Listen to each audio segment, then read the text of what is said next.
What's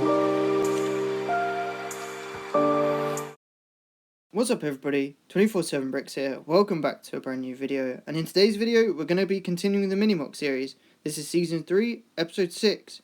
Let's just hop straight into it and see what we're getting up to today. So like in all my videos, I'm going to be doing a quick build discussion, talking about all the colours that I'm going to be using. Now to start off with, I'm going to be using the dark brown as well as the lighter brown variant, just to give a little bit of contrast. Now I've experimented with these before and they go very nicely. Following this, I'm going to be using the sand green colour here, and this pretty much goes nicely with everything. Now in this video we're going to be using a lot of plants, so here we're starting off with the small green leaf piece, as well as this we're going to be using the larger green leaf piece, and now they do come in different colours, so I'm going to be using different colour variants of these. There's just so many different pieces that I'm going to be using that I'm just trying to get through them all. Now I'm going to be using the grass piece, we're also going to be using Lego's moulded grass piece here. Following this we're going to be using the sand green stem. I don't know how many of these are going to be used, but we're also going to be using the green leaf piece as well as dark green flowers. I don't have them here, but we're going to be using them as well. Let's hop straight into a time lapse and see what happens.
And this is the mock done. Like in all my videos, I'm going to give you guys a quick 360 of the mock, so you guys can get a clear overall view, so you guys can see all the little bits of details that this mock has to offer. Now, if you've made it this far into the video, please consider liking, sharing and subscribing, as it really does help me out. Also, leave a comment down below, leaving any suggestions I can do for future videos or any suggestions I can make to make my mocks better. Now, let's just hop straight into the overall mock review and just discuss how this mock turned out. Now, hopping straight into the overall mock review. Now, I have to say this mock turned out quite nicely. As you can see, the clones are trekking through some sort of woodland forest, led by their Jedi General. Now, there is a lot of plant life in this mock, and I kind of wanted to make it like a really diverse and interesting plant life. So we've got some mushrooms, got some bushes, and it just looks really interesting. They're scattered throughout the entire mock, and it just looks great. Now, my favourite thing about this mock is the fallen tree, as well as the trees in general and how I made them. Now, how I made them is pretty interesting. I used knot technique, but I wanted to try and make a taller tree that you can kind of see more. Now, getting a closer look at it, I used a grass piece in the treetop, and it is pretty flimsy, and it was a pain to put together. For like 10 minutes straight, I think I spent just putting the leaves on and trying to get it correctly. Now, I used these 1x2 snot bricks here, and they turned out quite nicely. However, you can see them in the seams of the tree. This can be corrected. However, I kind of wanted the trees to be kind of thinner, but also chunky at the same time. One thing I do dislike about this mock is the lack of tiling. There is not very much tiling going on. That's mainly because of limitations that I have, and that's mainly just because of lack of pieces. However, I still think the groundwork turned out quite nicely in general. Moving on, I'm going to quickly talk about the fallen tree and how I did that. Now, the fallen tree is completely separate from the build. It is not attached in any way. Here's a little close-up of the roots. It's pretty basic, and I wish I could do more with this. However, lack of pieces just made it a little bit more difficult and a little bit more restrictive. Now, I wedged the actual tree in with a bunch of cheese slopes and a few other pieces just to hold it in place more securely. However, if I did flip it upside down, it probably would fall out. And no, I haven't tried this, and no, I am not going to try this. Here's a quick couple of pictures that I've took with filters on. They look amazing. The plants are really brought out by the filter, and it just looks really cool just to look at in general. However, it takes away from actually seeing it in person. Anyway guys, thank you so much for watching. If you keep finding yourself coming back to this channel, please like, share and subscribe, as well as comment down below what you want to see more of in the future. Thank you guys so much for watching, and I'll catch you in the next video.